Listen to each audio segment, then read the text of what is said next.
ನಮಸ್ಕಾರ. ಈ ಜ್ಯೋತಿಷಕ್ಕೆ ಸಂಬಂಧಪಟ್ಟಂತೆ ಸಾವಿರಾರು ಜನ, ಲಕ್ಷಾಂತರ ಜನ ಜ್ಯೋತಿಷರಿದ್ದಾರೆ. ಬಟ್ ತುಂಬ ಜನ ಹೇಳೋದು ನಿಜ ಆಗೋದಿಲ್ಲ. ಇದು ನಿಜವಾದ ಜ್ಯೋತಿಷಿ ಯಾರು ನಾಲೆಡ್ಜ್ ಇದೆ ಅಂತೇಳಿ ನಮಗೆ ಕನ್ಫ್ಯೂಸ್ ಆಗ್ತಿರುತ್ತೆ. ಭಾಳಷ್ಟು ಜನ ಇಲ್ಲಿ ಮೋಸ ಹೋಗ್ತಾರೆ. ನನ್ನ ಒಂದು ಒಪಿನಿಯನಲ್ಲಿ ನೀವು ನಿಜವಾದ ಜ್ಯೋತಿಷನ ಕಂಡುಹಿಡಿಬೇಕು ಅಂತಂದರೆ ಒಬ್ಬ ಜ್ಯೋತಿಷಿ ಹತ್ರ ಹೋದಾಗ ನಿಮ್ಮ ಜೀವನದಲ್ಲಿ ಹಿಂದೆ ನಡೆದಿರೋ 3 ಘಟನೆಗಳು ಅಟ್ಲೀಸ್ಟ್ ಹೇಳಬೇಕಾದ್ರು. ಹೇಗೆ ಹೇಳೋದು ಅಂದರೆ ಟೈಮಿಂಗ್ ಸಮೇತವಾಗಿ, ಅಂದರೆ ಈ ಆಯಾ ಒಂದು ಕಾಲಘಟ್ಟದಲ್ಲಿ ಆ ಟೈಮ್ ಪೀರಿಯಡಲ್ಲಿ ಆಯಾ ಮಂತ್ಗಳು ಈ ಥರ ಆಗಿರೋ ಸಾಧ್ಯತೆ ಇದೆ ಅಂತ ಹೇಳಿದ್ರು ಹೇಳಬೇಕಾಗತ್ತೆ. ಇದರಿಂದ ನಮಗೊಂದು ನಂಬಿಕೆ ಬರುತ್ತೆ, ಭವಿಷ್ಯ ಕೂಡ ಅವರು ಹೇಳ್ತಾರೆ ಅಂತೇಳಿ.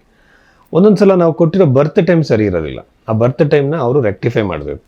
ಅಂದರೆ ಲಗ್ನವನ್ನು ಬದಲಾವಣೆ ಮಾಡಿ. ಯಾಕೆಂದರೆ ಲಗ್ನದಿಂದಲೇ ಕೂಡ ನಾವು ಭವಿಷ್ಯವನ್ನು ಹೇಳೋಕ್ಕೆ ಸಾಧ್ಯ.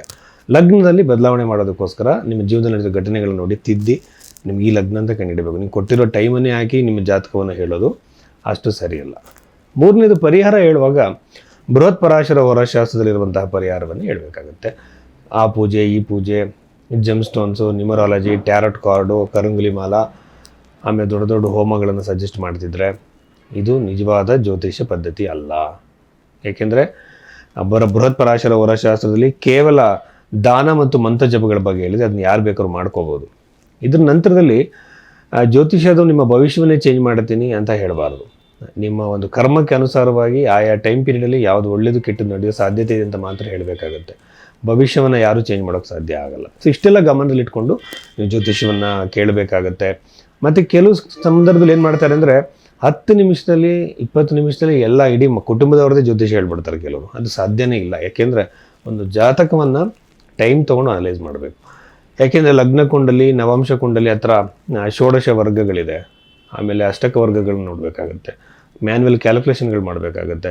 ಸಾಫ್ಟ್ವೇರ್ ಇದ್ದರೂ ಕೂಡ ಬಹಳ ಟೈಮ್ ಹಿಡಿಯುತ್ತೆ. ಸೊ ಇದನ್ನು ಗಮನದಲ್ಲಿ ಇಟ್ಕೋಬೇಕು. ಗ್ಲ್ಯಾನ್ಸ್ ಮಾಡಿದ ತಕ್ಷಣವೇ ಯಾರು ಕೂಡ ಜಾತಕವನ್ನು ಹೇಳೋಕ್ಕೆ ಸಾಧ್ಯ ಇಲ್ಲ. ಸೊ ಇಷ್ಟು ಗಮನದಲ್ಲಿ ಇಟ್ಕೊಳ್ಳಿ. ಹಾಗೆಯೇ ರಾಶಿ ಭವಿಷ್ಯವನ್ನು ಹೇಳುವಾಗ ಬಹಳಷ್ಟು ವಿಚಾರಗಳನ್ನು ಗಮನಿಸಬೇಕಾಗತ್ತೆ. ಇಲ್ಲಿ ಮಂತ್ರೇಶ್ವರನ ಫಲದೀಪಿಕೆ ಗ್ರಂಥವನ್ನು ನಾನು ಆಧಾರವಾಗಿ ಹೇಳ್ತೀನಿ. ಇಂಡಿಕೇಶನ್ಸ್ ಮಾತ್ರ. ಬಟ್ ನಿಮಗೆ ನಡೆದಿರುವಂಥ ದಶೆ, ನಿಮ್ಮ ಲಗ್ನ, ಇದ್ರ ಮೇಲೆ ನಿಮ್ಮ ಭವಿಷ್ಯ ನಿರ್ಧಾರ ಆಗುತ್ತೆ. ತುಲಾ ರಾಶಿಯವರಿಗೆ ಜನವರಿ ತಿಂಗಳ 12ನೇ ತಾರೀಕಿನ ನಂತರದಲ್ಲಿ ನಡೆಯಬಹುದಾದ ಘಟನೆಗಳ ಬಗ್ಗೆ ನೋಡಿದ್ರೆ, ಈಗ ನೋಡಿ, ಧರ್ಮ, ಅರ್ಥ, ಕಾಮ, ಮೋಕ್ಷ ಅನ್ನುವಂತಹ 4 ಇರುತ್ತೆ.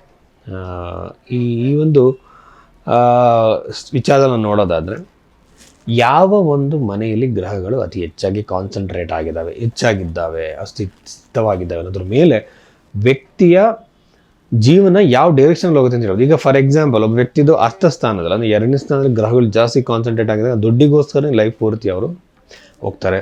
ದುಡ್ಡೇ ಪ್ರಮುಖವಾಗುತ್ತೆ. ಅದಕ್ಕೋಸ್ಕರ ಏನು ಬೇಕಾದ್ರೂ ಮಾಡುವಂಥ ಸ್ಥಿತಿಗೆ ಹೋಗ್ತಾರೆ. ಹೀಗೆ ಒಂದೊಂದು ಧರ್ಮ, ಅರ್ಥ, ಕಾಮ, ಮೋಕ್ಷ.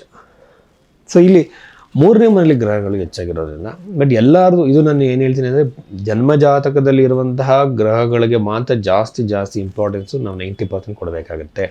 ರಾಶಿನ ನೋಡಬೇಕಾದ್ರೆ ಒಂದು 20% ಕೊಡ್ಬೋದು ಅಷ್ಟೇ. ಎಲ್ಲದನ್ನು ಸಿಂಥಸೈಸ್ ಮಾಡೋದೇ ಒಬ್ಬ ಅಸ್ಟ್ರಾಲಜರ್ನ ಕೆಲಸ. ಈಗ ಸುಮ್ಮನೆ ಏನು ಮಾಡ್ತಾರೆ ಕೆಲವರು ಅಂತಂದರೆ, ನಾನು ಜ್ಯೋತಿಷ್ಯ ಕಲ್ತಿದ್ದೀನಿ ಅಂತೇಳಿ ಸುಮ್ಮನೆ ಯಾವುದೋ ಒಂದು ಕಂಪ್ಯೂಟರ್ ಆ್ಯಪಲ್ಲಿ ನೋಡಿ ಹೇಳೋದಲ್ಲ.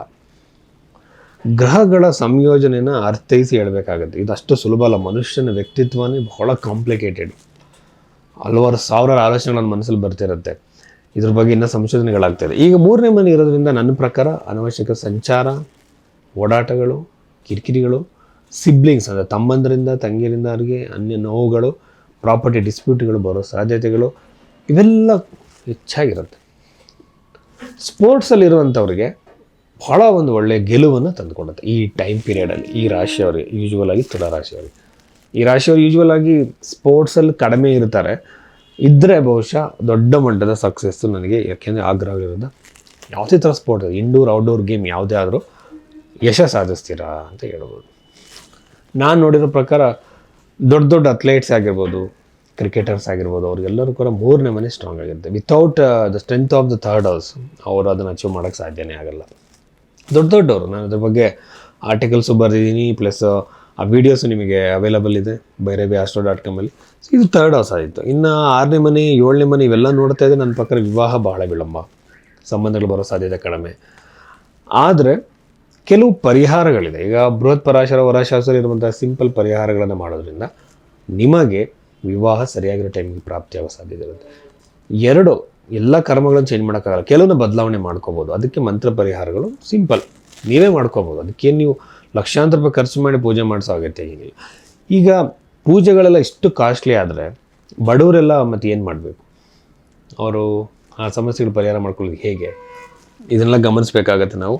ಚತುರ್ಥ ಭಾವ ಕೂಡ ಅಷ್ಟೊಂದು ಚೆನ್ನಾಗಿಲ್ಲ, ಗೃಹ ನಿರ್ಮಾಣಕ್ಕೆ ಒಳ್ಳೆ ಟೈಮ್ ಅಲ್ಲ, ಪ್ರಾಪರ್ಟಿ ಡಿಸ್ಪ್ಯೂಟ್ಗಳು ಬರೋ ಸಾಧ್ಯತೆ ಇರುತ್ತೆ. ಬಿಸ್ನೆಸ್ಸಲ್ಲಿ ಕೂಡ ನಿಮಗೆ ಲಾಸ್ ಆಗೋ ಸಾಧ್ಯತೆ ಇರೋದ್ರಿಂದ ಇನ್ವೆಸ್ಟ್ಮೆಂಟ್ನ ಕಮ್ಮಿ ಮಾಡಿ.